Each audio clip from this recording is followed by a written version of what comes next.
உங்கள் skin type எப்படி கண்டுபிடிக்கிறதுன்னு இந்த வீடியோவில் பார்க்கலாம். டோட்டலாக 5 டைப்ஸ் இருக்குது. உங்கள் ஸ்கின் க்ரீஸியாக இருக்குது, டி ஜோனில் மட்டும் க்ரீஸியாக இருக்குது. ஆக்சுவலாக டி ஜோன்னா என்னென்னா உங்கள் ஃபோர்ஹெட்டு, நோஸு, சின்ன இந்த 3 ஏரியாவில் மட்டும் மேக்ஸிமம் ஆஃப் க்ரீஸியாக இருக்கிறது.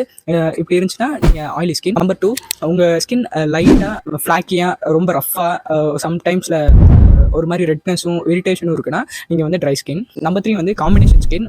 உங்கள் காம்பினேஷன் ஸ்கின் என்னென்னா உங்களுக்கு ஆயிலி ஸ்கின்னும் கலந்து ட்ரை ஸ்கின்னும் கலந்த மாதிரி இருக்கும். அதாவது டி ஜோனில் மட்டும் உங்களுக்கு க்ரீஸியாக இருக்கும், மற்ற எல்லா இடத்துலையும் ட்ரையாக இருக்கும். இது வந்து combination skin. Number 4 normal skin. இந்த ஸ்கின் டைப் இருக்கிறவனுங்க ரொம்ப லக்கிடா. ஏன்னா உங்களுக்கு அது மேக்ஸிமம் ஆயிலியாக இருக்கவும் இருக்காது, ட்ரையாகவும் இருக்காது, மீடியம் போர்ஸோட மினிமல் சென்சிட்டிவாக இருக்கும். Number 5 sensitive skin. இந்த ஸ்கின் டைப் இருக்கிறவனுங்க நீங்கள் போன ஜென்மத்தில் ஏதோ பாவம் பண்ணியிருக்கீங்கடா.